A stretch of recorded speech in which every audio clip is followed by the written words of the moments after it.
বন্ধুরা, আশা করি তোমরা সকলেই ভালো আছো। তোমার চ্যানেলে তোমাদের সবাইকে স্বাগতম। তো আজ আমরা যে বিষয় নিয়ে আলোচনা করব, তোমরা যারা একাদশ শ্রেণীতে পড়ছো এবং এবছর একাদশ শ্রেণীর ফাইনাল পরীক্ষা দেবে তাদের জন্য সম্পূর্ণ যে কবিতাগুলো রয়েছে আমাদের, সেই সম্পূর্ণ কবিতাগুলো থেকে কবিতার সাজেশন।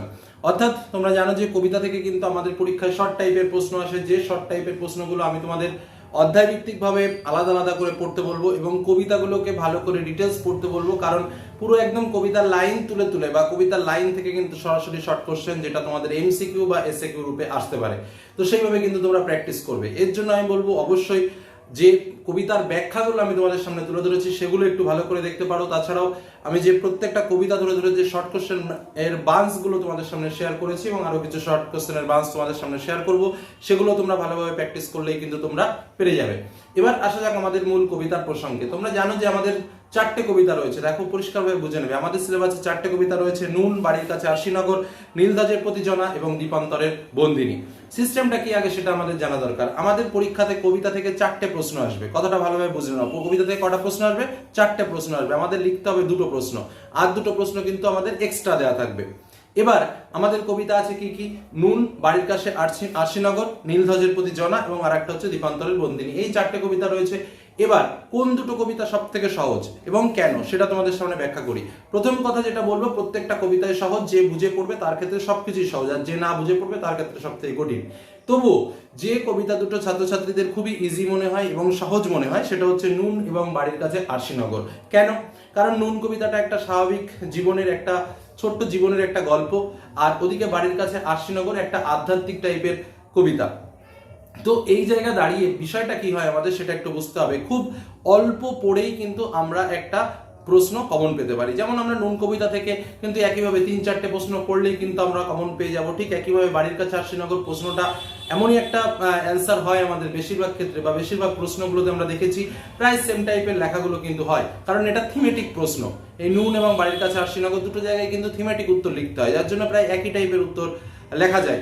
যার জন্য আমি কি বলছি যে এই দুটো যদি তোমরা একটু ভালো করে পড়ো তাহলে খুব কম পরিমাণ প্রশ্ন পড়েই কিন্তু তোমরা ইজিলি কমন পাও। সেই জায়গা দাঁড়িয়ে তোমাদের যে আরো দুটো কবিতা আছে, তোমরা জানো দীপান্তরের বন্দিনী এবং নীলধ্বজের প্রতি জনা। কবিতা দুটো খুবই সুন্দর কবিতা এবং তার মর্মার্থ, তার বিষয় আঙ্গিকে কিন্তু খুব ভালো কবিতা। তা সত্ত্বেও একটা সমস্যা, যেটা মূল সমস্যা ছাত্রছাত্রীদের কাছে, কবিতাটার ভাষাগত যে বিষয় রয়েছে সেটা কিন্তু যথেষ্ট টাফ এবং যথেষ্ট বুঝে উত্তর করতে হয়, এবং ছাত্রছাত্রীদের ক্ষেত্রে অনেক সময় সেই ভুলগুলো কিন্তু চলে আসে। তো যারা ভালো স্টুডেন্ট, যারা সমস্ত কিছু পড়েছো, তাদের তো অবশ্যই বলবো যে প্রত্যেকটা বিষয়কেই মন দিয়ে পড়বে বা প্রত্যেকটা বিষয়কেই বুঝে পড়া তোমাদের উচিত। কিন্তু যারা দুর্বল ছাত্রছাত্রী তাদের বলবো যে প্রথম যে দুটো কবিতা বললাম, অর্থাৎ নুন এবং বাড়ির কাছে আরশিনগর থেকে মাত্র কয়েকটি প্রশ্ন আছে, যে প্রশ্নগুলো তোমরা কিন্তু ভালো করে পড়লেই কিন্তু ইজিলি কমন পাবে। তবুও আমি তোমাদের সামনে প্রত্যেকটা কবিতা থেকে, অর্থাৎ যে চারটে কবিতা আমাদের রয়েছে, চারটে কবিতা থেকে মোস্ট ইম্পর্টেন্ট প্রশ্নগুলো তুলে ধরছি। শুধু একটা কথা মনে রাখবে যে নীলধ্বজের প্রতি জনা যে কবিতাটা, সেই কবিতাটা এমনই একটা কবিতা যে কবিতার প্রত্যেকটা লাইন থেকে প্রশ্ন আসতে পারে। অর্থাৎ আমি যে সাজেশনে হয়তো 4-5টা প্রশ্ন তোমাদের সামনে তুলে ধরলাম, তার মানে যে এই 4-5টা প্রশ্নের ভেতরে এই প্রশ্ন আসবে সেটা কিন্তু নয়, কারণ এই কবিতাটা এমনই একটা কবিতা যার প্রত্যেক লাইন থেকে প্রশ্ন আসতে পারে। ঠিক একইভাবে দীপান্তরের বন্দিনীতেও, দীপান্তরের বন্দিনীও এমন একটা কবিতা যে কবিতার প্রত্যেকটা লাইন কিন্তু ইম্পর্টেন্ট, তার মধ্যে থেকে কিছু সিলেক্টেড প্রশ্ন কিন্তু তোমাদের সামনে তুলে ধরা। কিন্তু অন্যদিকে যেটা আমি তোমাদের বললাম, নুন আর বাড়ির কাছে আরশিনগর, যেখান থেকে খুব কম পরিমাণ প্রশ্ন তোমাদের সামনে শেয়ার করছি, কিন্তু ওর মধ্যে থেকেই তোমরা কিন্তু পরীক্ষায় পাবে বলে আশা রাখছি।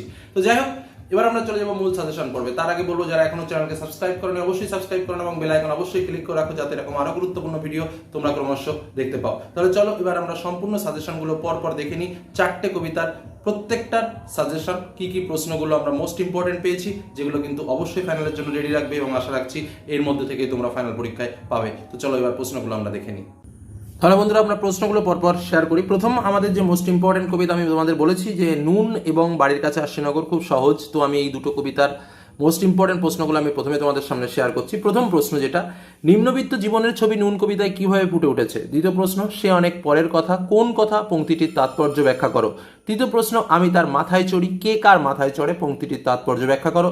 চতুর্থ প্রশ্ন, শ্রমজীবী বঞ্চিত মানুষের জীবনযাত্রা নুন কবিতায় যেভাবে প্রকাশিত হয়েছে তা আলোচনা করো। পরে কোশ্চেন, আমরা তো সামান্য লোক, কে কোন প্রসঙ্গে কথাটা বলেছে? সামান্য লোক শব্দের তাৎপর্য লেখো। পরের কোশ্চেন, নুন কবিতার নামকরণের সার্থকতা লেখো। এই যে প্রশ্ন কটা দিয়েছি তোমাদের, এই প্রশ্ন কটা ভালো করে পড়ো, আশা করছি এর মধ্যে দিয়ে কমন পাবে। তার মধ্যে 4 দাগ, 1 দাগ, তারপরে 5 দাগ কিন্তু মোস্ট ইম্পর্টেন্ট প্রশ্ন, 3 দাগও ঠিক একই ব্যাপার। এই প্রশ্নগুলো কিন্তু এর মধ্যে থেকে একটা প্রশ্ন পাবে সেটাই আশা রাখছি।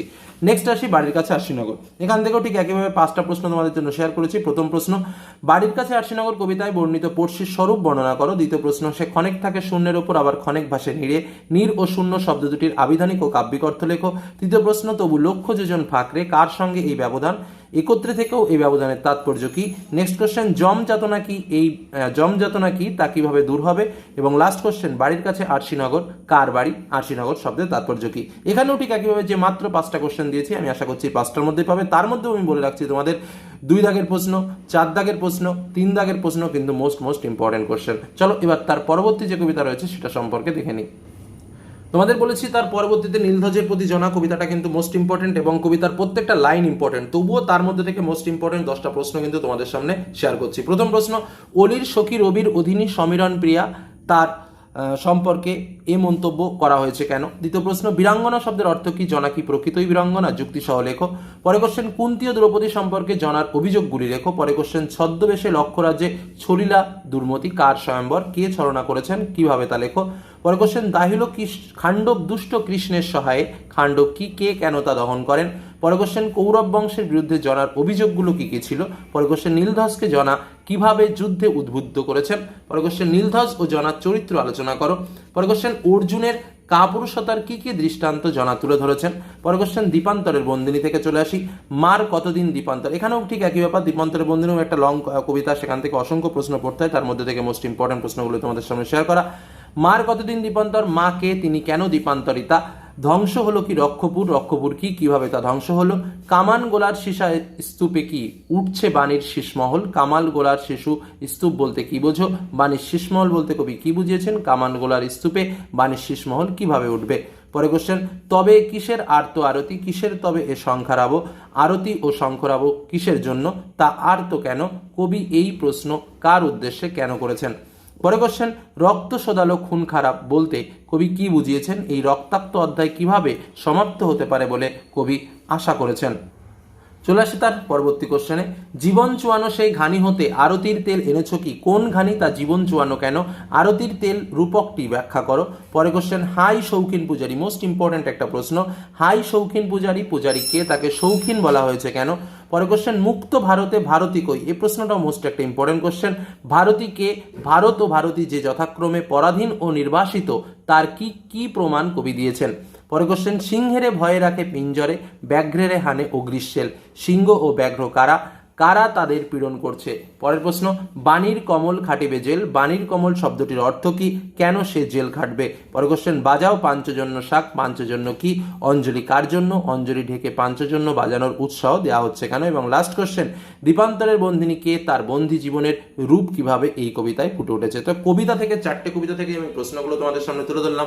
আমি আবারও বলছি, প্রথম দুটো কবিতা নুন এবং বাড়ির কাছে আরশিনগর খুব অল্প প্রশ্ন, এবং ওই দুটো যে কটা প্রশ্ন দিয়েছি সে কটা ভালোভাবে পড়লেই কিন্তু তোমরা ইজিলি কমন পাবে। আর এই যে দুটো, অর্থাৎ তোমার দীপান্তরের বন্দিনী এবং আরেকটা হচ্ছে নীলধ্বজের প্রতি জনা, এই দুটো কবিতায় কিন্তু প্রশ্ন সংখ্যা বেশি, যার জন্য এগুলো একটু বেশি পড়তে হবে এবং কবিতা দুটোকে কিন্তু অবশ্যই বুঝে পড়তে হবে।